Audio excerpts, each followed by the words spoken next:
Okay, tool number one. Remember, your life has purpose. Certainly is not meant to be spent trying to please the narcissist or the cluster B personality. Because remember, the narcissist or the cluster B personality, their main objective is source supply or to have control or a sense of control and fuel in the relationship. They have a whole lot of unrealistic expectations. So surely, okay, your entire life is not meant to be spent trying to please the narcissist or the cluster B personality. So remember, your life has purpose. Tool number two, try to find some productive or actually fun activities to engage in your life. Because when you think about it, if you are involved with the cluster B personality or the narcissist, a lot of your time and your energy and your heart is invested in him or her. And all the while, you're not being appreciated. So try to find something productive and fun to engage in. Try to find some other activities that you find very pleasant, because it's not very pleasant to try to fulfill unrealistic expectations of a narcissist or a cluster B personality. Tool number three, give yourself permission to continue building your support base. The support base actually is designed and navigated by you to help you thrive forward past narcissistic abuse and unhealthy relationships.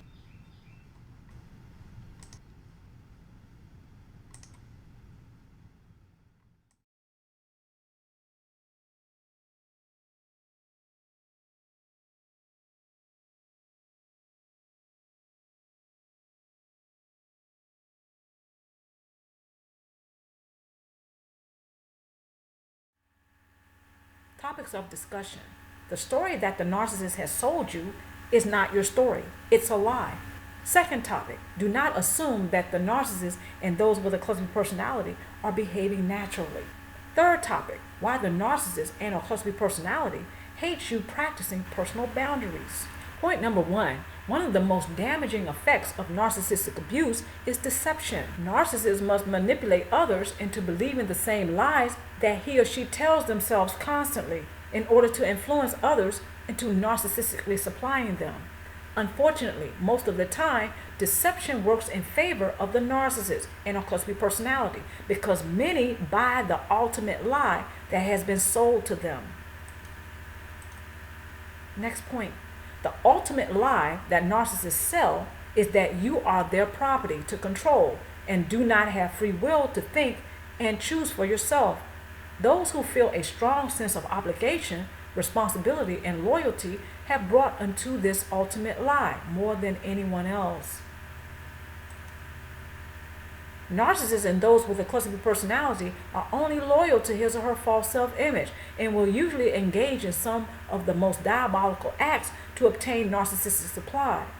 It is not best to assume that this is a natural way for one to behave. However, it is advisable to understand that due to the predatory nature of narcissists, this is how he or she does tend to behave when it concerns people in general. Okay, so even though it is not natural, right? It is not natural for people to engage in such behavior, such as diabolical acts to obtain narcissistic supply. Okay, this is not natural. This is not usually how we human beings do, right? However, you do have some human beings who have a predatory nature.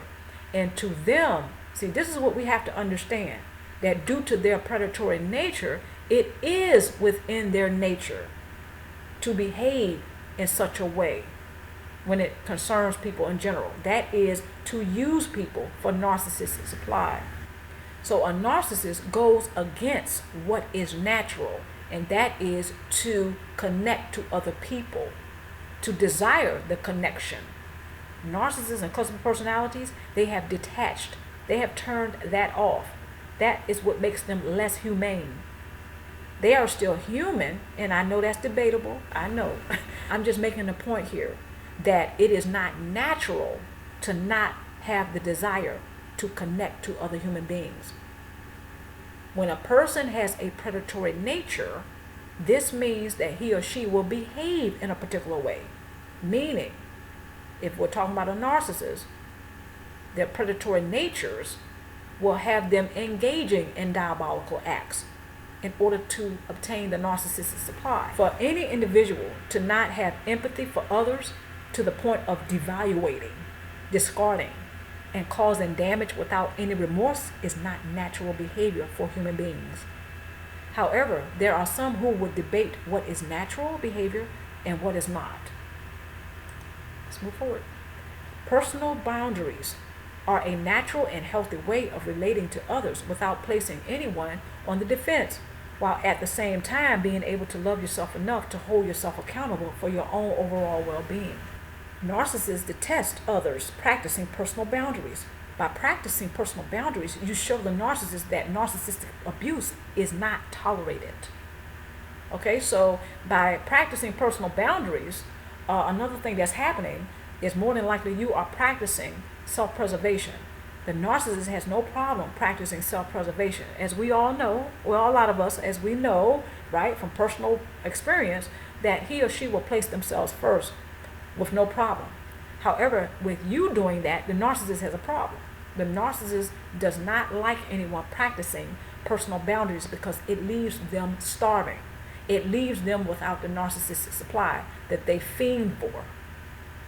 Okay, so they cannot tap into the energy field of another person who's practicing self-preservation, personal boundary, assertion, and emotional discipline. So on one hand, the narcissist doesn't mind practicing self-preservation. On the other, you're not to practice self-preservation or personal boundaries because that leaves them starving. Let's move forward. Practicing personal boundaries is another way to practice self-preservation, which is one of the fundamental actions of any living organism. At the earliest stages, the living learn from others how to preserve for self. However, it is at the core of every living organism to desire survival in order to exist. Therefore, self-preservation is a natural principle. The narcissist and cluster personality, they don't give diddly squat about this unless it only concerns him or her. When it comes to other people, they are not to do what is natural, and that is to practice self-preservation, to ensure their own survival, to ensure their own existence. The narcissist and cluster personality wants to take others out. They want the narcissistic supply. The only person that's supposed to practice self-preservation in the narcissist's eyes is the narcissist. So in order to let the narcissist know that narcissistic abuse will not be tolerated, one of the first things that you have to do is practice personal boundaries and self-preservation. You have to kind of combine the two. And they are correlated, actually. So it is only natural to want to preserve your own existence and thrive, okay, and to survive and to continue to live. The narcissist and cluster personality is doing it. They just have a problem with others doing it. Narcissistic abuse is not natural. It occurs, it's not natural. Okay, so in order to say no to narcissistic abuse and let the narcissist know shenanigans will not be tolerated, narcissistic abuse will not be tolerated, a person has to practice personal boundaries. It kind of goes hand in hand. And before they know it, they'll be practicing self-preservation, leaving the narcissist starving, having to go elsewhere for the narcissistic supply. This does not mean that he or she will not attempt to hoover or bully the person into supplying him or her. They cannot make the person supply him or her if they have chosen to do something so natural as to practice personal boundaries and self-preservation. First tool, practice personal boundaries. This is only natural in order to maintain your existence. Second tool, discontinue to be emotionally available to the narcissist and or cluster personality. Your love, compassion, and kindness will never be reciprocated by him or her. Narcissists do not value love, compassion, forgiveness, or kindness. Third tool, build and work your strong support base by first drawing up the blueprint. Find out where you are now financially, spiritually, emotionally, sexually, physically, and mentally. Okay? These are the references and resources. Please check these out below in the description box. On that note, I want to thank everybody for joining me today or tonight. Wow, I certainly hope everyone has enjoyed that video. And thank you again, my stars especially, for joining me today or tonight. And wherever you may be right now, I wish you the very best love possible. A friendly reminder, every Sunday and every Thursday, there are new videos that are coming out. However, all of you who are just joined the Star family, welcome to the Luminous Star family, and don't forget to select the notification bell. So that way, every Sunday, every Thursday, you'll be the first to know about those new videos coming out. I'm Luminous Star again. Thank you everyone for joining me today or tonight. Stay tuned for more vlogs and stay tuned for more videos. Our home, incubator of life, through our lines.